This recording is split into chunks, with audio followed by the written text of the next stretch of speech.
Ruth గ్రంథము 1వ అధ్యాయము. న్యాయాధిపతులు ఏలిన దినములందు దేశములో కరువు కలుగగా యూదా బెత్లెహేము నుండి ఒక మనుష్యుడు తన భార్యను తన 2 కుమారులను వెంటబెట్టుకుని మోయాబు దేశమున కాపురముండుటకు వెళ్ళెను. ఆ మనుష్యుని పేరు ఎలీమెలకు, అతని భార్య పేరు నయోమి. అతని 2 కుమారుల పేర్లు మహ్లోను, కిల్యోను. వారు యూదా బెత్లెహేము వారైన ఎఫ్రాతీయులు. వారు మోయాబు దేశమునకు వెళ్లి అక్కడ కాపురముండిరి. నయోమి పెనిమిటి అయిన ఎలీమెలకు చనిపోయిన తరువాత ఆమెయు ఆమె 2 కుమారులను నిలిచియుండిరి. వారు మోయాబు స్త్రీలను పెండ్లి చేసుకొనిరి. వారిలో ఒకదాని పేరు ఓర్పా, రెండవ దాని పేరు రూతు. వారు ఇంచుమించు 10 సంవత్సరములు అక్కడ నివసించిన తరువాత మహ్లోను, కిల్యోనను 2 చనిపోయిరి.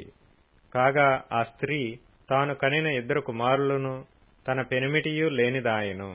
వారికి ఆహారమిచ్చుటకు యెహోవా తన జనులను దర్శించునని ఆమె మోయాబు దేశములో వినెను గనుక మోయాబు దేశము విడిచి వెళ్ళుటకై ఆమెయు ఆమె కోడండ్రును ప్రయాణమైరి.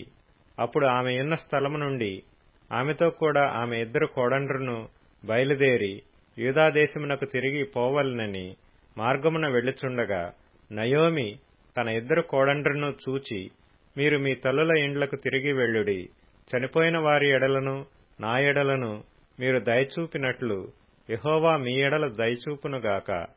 మీలో ఒక్కొక్కతి పెండ్లి చేసుకొని తన ఇంట నెమ్మది నొందునట్లు యెహోవా దయచేయునుగాక అని వారితో చెప్పి వారిని ముద్దు పెట్టుకొనెను.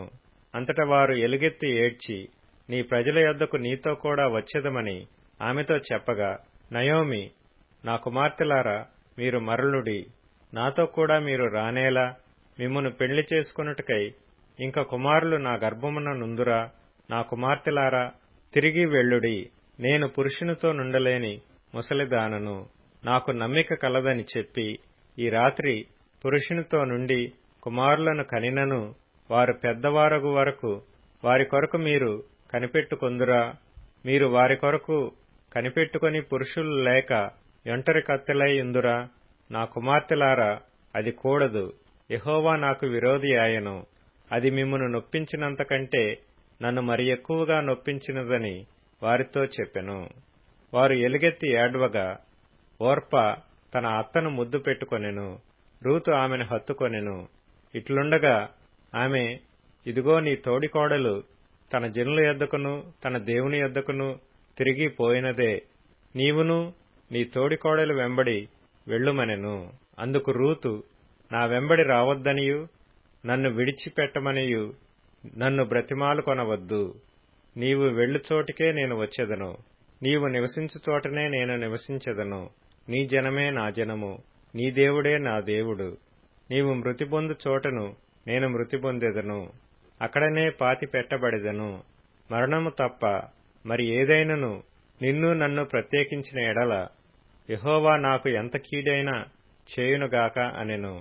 తనతో కూడా వచ్చుటకు ఆమెకు మనసు కుదిరినదని నయోమి తెలుసుకొనినప్పుడు అందును గురించి ఆమెతో మాట్లాడుట మానెను. గనుక వారిద్దరూ బెత్లెహేమునకు వచ్చు వరకు ప్రయాణము చేసిరి. వారు బెత్లెహేమునకు వచ్చినప్పుడు ఆ ఊరి వారందరూ వారి యొద్దకు గుంపు కూడి వచ్చి, ఈమె నయోమి గదా అని అనుకొనుచుండగా ఆమె, సర్వశక్తుడు నాకు చాలా దుఃఖము కలుగజేసెను గనుక నన్ను నయోమి అనక మారా అనుడి. నేను సమృద్ధి గలదాన్నై వెళ్ళితిని. యెహోవా నన్ను రిక్తురాలినిగా తిరిగి రాజేసెను. మీరు నన్ను నయోమి అని పిలువనేలా? యెహోవా నా మీద విరుద్ధముగా సాక్ష్యము పలికెను. సర్వశక్తుడు నన్ను బాధపరచెను అని వారితో చెప్పెను. అట్లు నయోమియు ఆమెతో కూడా మోయాబీయురాలైన రూతు అను ఆమె కోడలను మోయాబు దేశము నుండి తిరిగి వచ్చిరి. వారిద్దరూ యవల కోత ఆరంభములో బెత్లెహేము చేరిరి.